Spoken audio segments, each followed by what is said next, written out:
Right now आपको अपने profession के अंदर किसी एक को भी कन्विंस करने में काफी एफर्ट्स लगते होंगे, जी। लेकिन होना क्या चाहिए, आपको किसी को कन्विंस ना करना पड़े, वो ऑटोमेटिकली आए। अब ऐसा क्यों नहीं होता? क्योंकि हम लोगों की जो ओल्ड प्रेजेंटेशन है वो इतनी पुअर हो चुकी है कि लोग हमें आज क्या समझते हैं, मूर्ख समझते जी। हैं। नेटवर्क मार्केटिंग करता है, आ गया मेंबरशिप वाला। नहीं पता। अब मैं अगर आपसे ये कहता हूँ कि मैं आपको एक ऐसे ऐसे कॉन्सेप्ट से जोड़ूंगा, ऐसे बिजनेस से मैं आपको बताऊंगा बारे में, जहां पर आपका इन्वेस्टमेंट है 0 लेकिन रिटर्न है 5%, तो कैसा लगेगा? बहुत बढ़िया। हाँ। बहुत बढ़िया सर। अभी मैं ये बात प्रशांत जी से बोल रहा था कि हमारा अगर वो मंथली 5% रिटर्न मिलना शुरू हो जाए ना, इससे अच्छा बिजनेस कोई नहीं। जी। कि जितनी फालतू की मार्केट खुली हुई है ना, जो गली नुक्कड़ मार्केट खुल जाती है, सब बंद हो जाए। अगर समझ आ जाए लोगों को इतना पोटेंशियल है इसके। जी। मार्केट के अंदर फ्लो ना होने का एक बहुत बड़ा कारण क्या है कि एक ही सामान 10 लोग बेच रहे हैं। तो भारत से प्रोडक्ट बेस्ड मार्केट धीरे धीरे खत्म होती जा रही है। आप हमारे इलाके में आई किसी भी चले जाइए, तो रोड पर दुकान, घर है, दुकान खोल दो जी, क्या आटा दाल चावल, क्या भाई कितना खरीदेंगे लोग? बिल्कुल।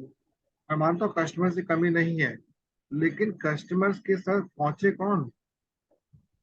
अब एक सज्जन है जो पिछले 40 साल से दुकान खोल के बैठे हैं। जी। एक ने 10 साल पहले दुकान खोली है, एक अभी खोल के बैठ रहे हैं। तो भी काम करते शुरू, तो कपड़ा बेचते, तो ये नहीं कमाई होगी आप। हम्म। और यदि आप और सिर्फ, हाँ, लेकिन अगर आप इस कॉन्सेप्ट को समझ के चलते हैं ना, आपको जी। आवश्यकता ही नहीं पड़ेगी कुछ सोचने की। आपने एक शॉप खोल ली, शॉप खोलने के बाद आपको वहां दिन भर बैठना पड़ेगा।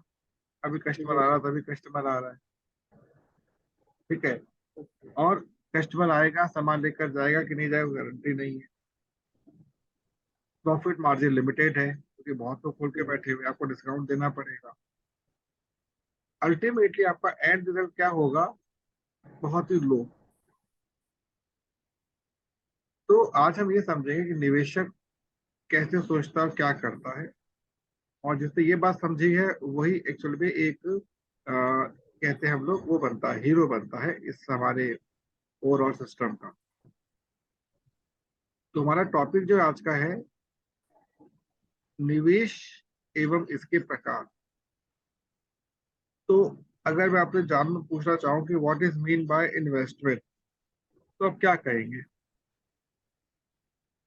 अपनी जो आय है हाँ। उसका कुछ, अपनी आय का कुछ प्रतिशत पैसा जो है हम्म। वो एक ऐसी जगह पर लगाना जहां से आपकी इनकम ऑटोमेटिकली बढ़ती रहे और हम्म। उसके लिए आपको ज्यादा एफर्ट ना करनी पड़े। जी।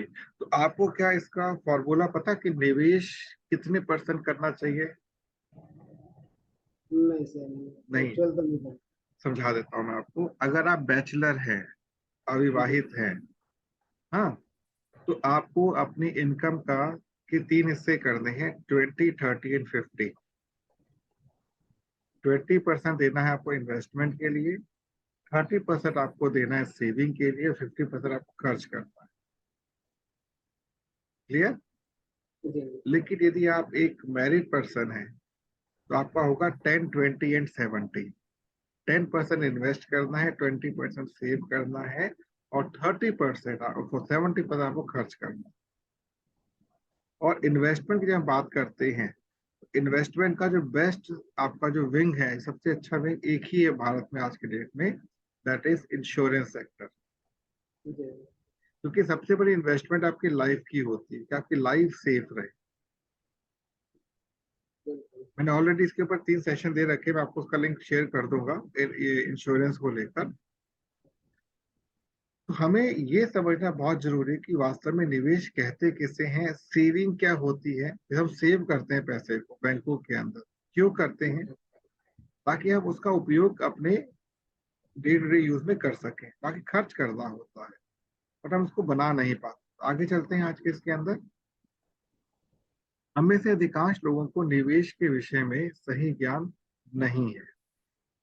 वैसे हमने अपने पिछले अध्यायों के माध्यम से धन प्रवाह के विषय में आपको संक्षिप्त में जानकारी दी थी, कैश फ्लो जिसे कहते हैं। आपको ध्यान हो, कैश फ्लो का सही मैंने हिंट दिया था, जी ठीक है। परंतु इस अध्याय में आप निवेश को और गहनता से समझने में सक्षम हो पाएंगे। वास्तव में हम सभी लोग अपने जीवन में निवेश करते हैं, परंतु उसके सही स्वरूप को ना जानने के कारण हमें उसका सटीक ज्ञान नहीं होता है। अपने धन अथवा संपत्ति को इस प्रकार से उपयोग में लेकर आना जिससे उसमें लगातार बढ़त हो सके, तो इसे ही निवेश कहा जाता है। धन एवं संपत्ति को समझिएगा, जी हम ऐसे यूज करें कि उसमें बढ़त हो, परंतु यदि उपयोग करने के साथ साथ हमारी संपत्ति में गिरावट होने लगे तो यह निवेश की श्रेणी में नहीं आता है। बाजार के उतार चढ़ाव के अनुसार यदि हम अपनी संपत्ति अथवा धन में बढ़त प्राप्त नहीं कर पाते हैं तो यह भी निवेश की श्रेणी में नहीं आता है। बाजार भाव का मतलब क्या है? जैसे आज हम डॉलर से कंपेयर कर रहे हैं, उसके अकॉर्डिंग हमको चेक करना पड़ता है। निवेश करते समय हमें यह पता होना चाहिए कि हमारी निवेश की गई राशि का हमें एक समय अंतराल के उपरांत कितना धन लाभ हो रहा है। यह सदैव बाजार एवं हमारी आय की औसत तुलना की दृष्टि से देखा जाता है। निवेश करना एक कला होती है और इसके साथ ही इसकी सही जानकारी प्राप्त होना भी आवश्यक होता है। निवेश करने का सबसे सही तरीका वह होता है जिसमें हमें निवेश की गई राशि एवं उसकी बढ़त के विषय में पूर्व में ही ज्ञान हो। जैसे आपने बैंक में लगाया, आपको पता है कि यहाँ से 4.5% ईयरली मिल रहा है। एफडी कराई तो 6.5% ईयरली मिल रहा है आपको। एक सिंपल इंटरेस्ट है, कंपाउंड इंटरेस्ट। आपने एसआईपी में लगाया तो आपको 0.75 मंथली मिल रहा है। इस प्रकार से चीजें चलती हैं। एक सामान्य व्यक्ति को यदि अपनी निवेश की गई राशि का आधा प्रतिशत ब्याज के मासिक तौर पर मिलना प्रारंभ हो जाता है तो यह अच्छा निवेश कहा जाता है। अगर आपको मतलब ईयरली अप्रोक्सीमेटली 7% मिल रहा है सिंपल इंटरेस्ट, तो अच्छा माना जाता है। सिंपल की बात, कंपाउंड की बात अभी नहीं कर रहा हूँ। जी निवेश की गई राशि का यदि हमें 1% मासिक ब्याज मिलना प्रारंभ हो जाए तो यह एक अच्छे निवेश की श्रेणी में आता है। मतलब 12% ईयरली मिल रहा है, इट्स ए गुड इन्वेस्टमेंट। अब निवेश के 3 पक्ष होते हैं, ये समझने वाली बात है। प्रारंभिक राशि, योजना एवं भुगतान लाभ प्रतिशत। सामान्य तौर पर यदि भुगतान लाभ प्रतिशत की मात्रा बढ़ने लगती है तो ऐसी अवस्था में हमारे निवेश पर संकट के बादल भ्रमण करने लगते हैं। मान लीजिए मैं आपसे कहता हूँ कि आपको मैं 3% मंथली इंटरेस्ट दूंगा, आपको बहुत बढ़िया, लेकिन डूबने के भी चांसेस हैं। तो अब क्या बोलोगे? भैया नहीं लगाना, मेरे को, मुझे बिल्कुल नहीं लगाना। नहीं लगाना। जैसे जैसे आपका भुगतान से स्टॉक मार्केट में अगर आप एक अच्छी इन्वेस्टमेंट करते हैं तो 25 से 30% आपको ईयरली मिल सकता है। वो डर बना रहेगा हमेशा आपको कि डूब ना जाए। वही चीज है, निवेश करते समय बाजार के संकटों पर विशेष ध्यान देना आवश्यक होता है। हमारा निवेश किस प्रकार की योजना में उपयोग किया जाता है, यह बात पूर्व ही निर्धारित हो जानी चाहिए। प्रत्येक योजना में हमें अपने निवेश की गई राशि का सुरक्षित होना आवश्यक होता है। अब एक प्रश्न यह उत्पन्न होता है कि हमें नियमित रूप से कितना निवेश करना आवश्यक होता है। जब आपसे शेयर की मैंने बात, जी हम सभी के जीवन में धन का प्रबंधन करना एक जटिल प्रक्रिया हो, क्योंकि यह वित्तीय ज्ञान एक स्वरूप होता है। हमारे शैक्षिक संस्थानों में वित्तीय शिक्षा प्रदान नहीं की जाती है। हमें अधिकांश यह सिखाया जाता है अथवा बाध्य किया जाता है कि हमें अपने जीवन में अधिक से अधिक धन अर्जित करना है, जिससे हम सरलता से अपनी सभी इच्छाओं को पूरा कर सकें। परिणाम स्वरूप हम जिस समय भी अपने रोजगार को प्रारंभ करते हैं, हमारा पहला लक्ष्य धन को अर्जित करते हुए अपने छोटे छोटे कार्य को पूरा करना होता है। आप बैचलर हैं, शादी मतलब अभी शादी हुई नहीं है, चलो पैसा अब मोबाइल ले लेते हैं, आज के हिसाब से जो समय चल रहा है तो खर्च करते हैं, हम सभी करते हैं ऐसा। हम अपने परिवार के आर्थिक कार्यों में सहयोग कर सके, हम ऐसा करने का प्रयत्न भी करते हैं। समय बीतने के साथ साथ हम अपने जीवन में कुछ ऐसे कार्यों में उलझ जाते हैं कि हमको यह पता ही नहीं चल पाता कि हमारी मासिक आय में कुछ विशेष बढ़त नहीं हो रही है, परंतु खर्चे बढ़ रहे हैं।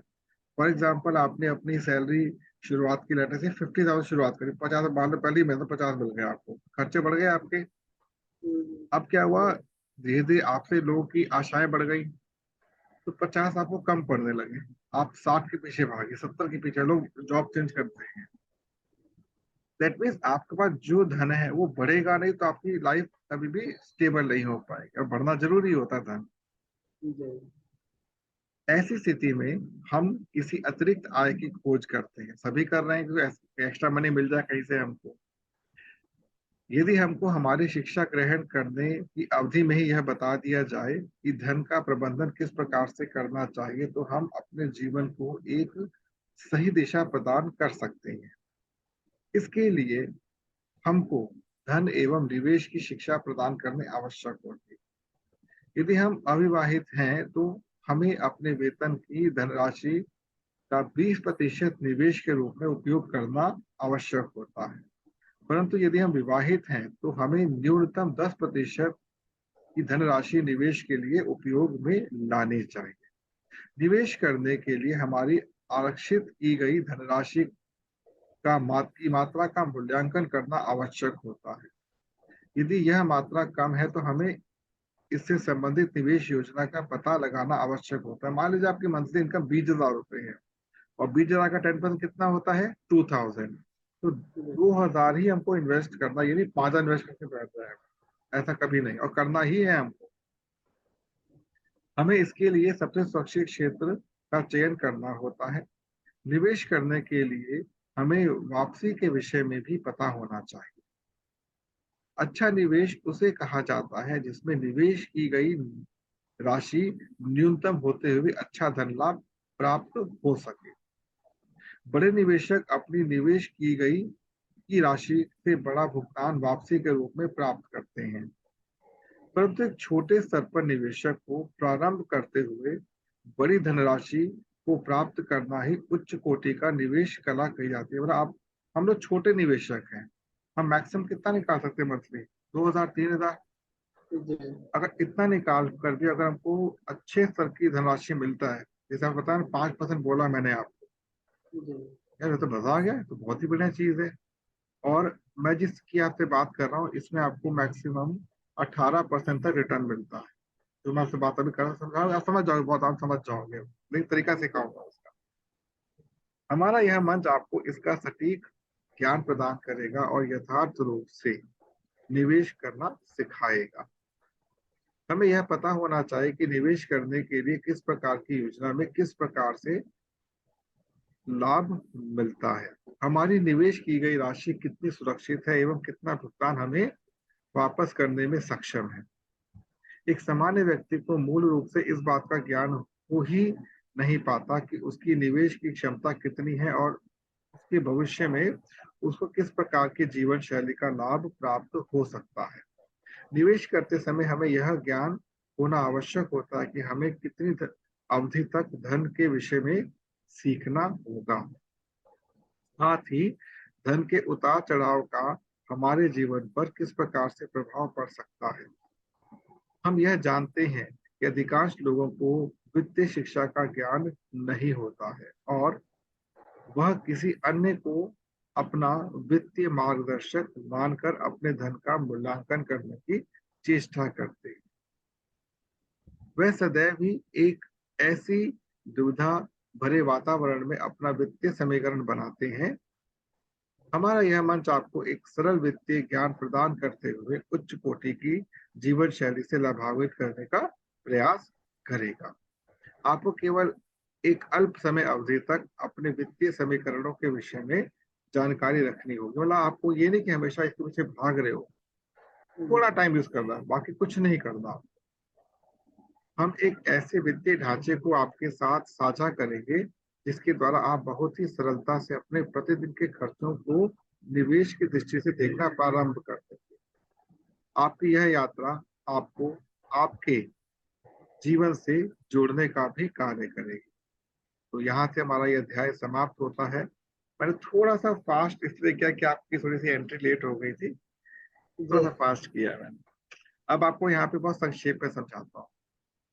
जैसे अभी आप एक कॉन्सेप्ट के साथ जुड़े हुए हैं, जी आपने परचेज किया 2000 रुपए का, आपका लेवल क्या है अभी? बेसिक लेवल ही होगा। 8%। इट इज कितना?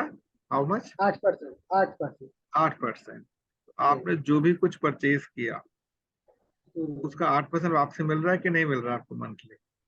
जी यही तो इन्वेस्टमेंट एक प्रकार से। और बिल्कुल। कहाँ तक जाओगे आप? कहाँ तक जाओगे? मैक्सिमम कितने परसेंट है? अम, 16%।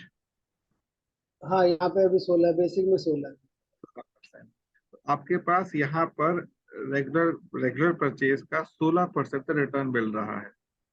जी आप अगर आप चाहते हो कि 16% बढ़ जाए तो आपको अपने साथ और ऐसे लोगों को जोड़ना होगा जो कि 8 से 16% के दायरे में आएंगे। जी। जैसे ही आपने किसी व्यक्ति को अपने साथ ऐड किया, जैसे मान लो आपने 4 लोगों को ऐड कर लिया, हम्म, आपका लेवल क्या हो जाएगा नेक्स्ट? हाँ, टेन डाउन परसेंट जाएगा। 10% जी हो गया, उनका 8% है। तो अब आपको 8% मिल रहा है अपने लेवल से। जी क्लियर? उनको कितना मिल रहा है? अच्छा, आपको 10% मिल रहा है, उनको 8% मिल रहा है। तो आपको अपनी परचेज का 10% मिलेगा और उनकी परचेज का 2% मिलेगा। ठीक है? अब उनका भी जी। सेम लेवल इंक्रीज हुआ, उनको भी 8% मिलना आगे वाले ने शुरू कर दिया। वो 10 पर हम्म, आ गए, आप 13 पर आ गए। गेटिंग? जी तो अगर आपके इस प्रकार से आपके आगे लोग इंक्रीज होते चले जाते हैं तो आपका इन्वेस्टमेंट पार्ट अच्छा हो जाता है। इसका एक तरीका सिखाया हुआ है हम लोगों ने, हम बाजार में कैसे अपने आप को घेर सकते, आगे बढ़ा सकते हैं। उसके बाद जैसे ही आपके नीचे सेम लेवल का पर्सन आ जाएगा तो आपको एक लेवल इंक्रीज मिल जाता है। जब आपको यहाँ से इनकम नहीं हो रही, आपको इंक्रीज हो रही कहीं और से, आप मे बी एक लेवल 1, लेवल 2, लेवल 3 पर पहुंचेंगे तो हर लेवल के लिए आपका जो सिस्टम का जो टर्नओवर है वहां से 3%, 4%, 5% मिलना शुरू हो जाएगा। यही होता है ना? जी ठीक है। बट अल्टीमेटली एम क्या है आपका? Monthly purchase. बिल्कुल। तो मंथली परचेज को आपने इस प्रकार से क्यूमुलेटिव तौर पे बढ़ा दिया कि मैक्सिमम लोग परचेज कर रहे हैं। अब इतना इतना इजी और मस्त सिस्टम है ये, बट लोग इसको समझ नहीं पाते ना समझा पाते हैं। जी तो हमने क्या किया, पूरा हाइड कर दिया है इसको। आपको सोचना ही नहीं है उसके बारे में। आपको मंथली केवल एक सब्सक्रिप्शन हमें अमाउंट देना है, जो हम सिखाएंगे करना कैसे होगा। अमाउंट भी 100% वापस दे रहे हैं आपको। जो फीस आपसे लेंगे वो भी वापस कर रहे हैं। जी जब आपसे फीस नहीं चाहिए, हमसे आपकी योग्यता चाहिए।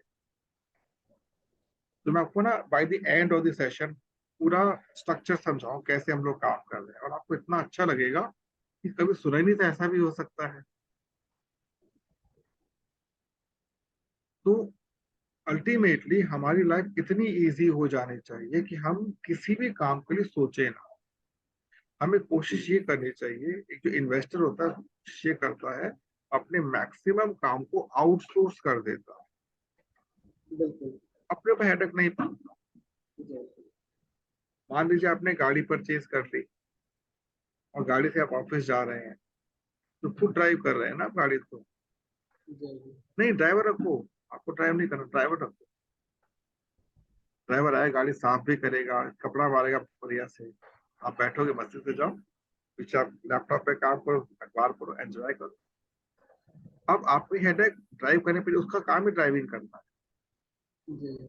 घर पे 4 सर्वेंट रखो जो घर का काम करे, कोई सफाई करे, कोई फिर पैसा आएगा, आप लगा दो, उससे आप कुछ लोगों को रोजगार दे रहे हो, रोजगार दे रहे हो। तो दिस इज द एक्चुअल और employment generation is the best kind of investment. Employment generation is the best kind of investment. हमने क्या किया, जो हमको इनकम आई, आपको 1 लाख रुपए इनकम आ रही है, जी ठीक है, आपने 1 लाख को क्या किया, इस प्रकार से डिवाइड कर दिया कि अब आपका जो फिजिकल एफर्ट्स जीरो हो गए।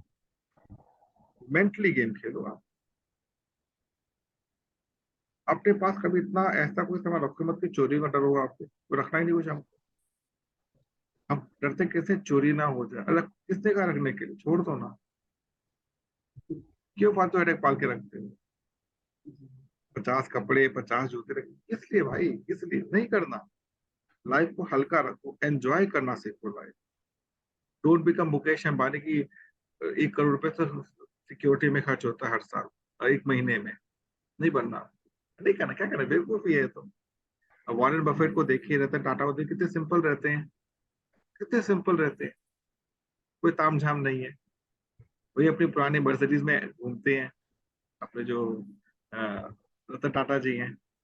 जी जी। कोई तामझाम नहीं है, 50 गाड़ी लेके घूमते हैं। गलत है ना वो चीज, जैसे उनकी। फेसबुक के जो मालिक हैं, मार्क मार्क जो है, हाँ, मार्क वो जकरबर्ग। हाँ। हाँ, वो भी हमेशा एक काली टी शर्ट में घूमते हैं, हाँ, काली टी शर्ट। सिंपल, बहुत सिंपल रहता है वो भी। मतलब कोई जी तामझाम दिखाते नहीं है ना, बस रिलैक्स रहते हैं। बिल्कुल। क्या होता है, धन का मतलब ये नहीं कि आप ढिंढोरा करो, रिलैक्स, हम्म, शांत रहो। आई होप आपने सेशन एंजॉय किया होगा आज का। बिल्कुल बिल्कुल सर। और अब शाम को मिलेंगे हम लोग 8 बजे। जी सर बिल्कुल। और आपको मैं एक चीज कहना भी चाहूंगा कि अब जैसे आप आज आए हैं ना, आज जी ट्यूसडे है, अब थर्सडे हाँ, बैठेंगे मॉर्निंग में, जी जी देन सैटरडे मॉर्निंग। जी ये फिक्स कर लेते हैं हम लोग, ताकि जी आपको भी कंफ्यूजन है, मुझे भी कंफ्यूजन ना रहे। जी। और कुछ ठीक कहना है। चाहेंगे, कुछ कहना चाहेंगे? नहीं सर, बाकी काफी सही है।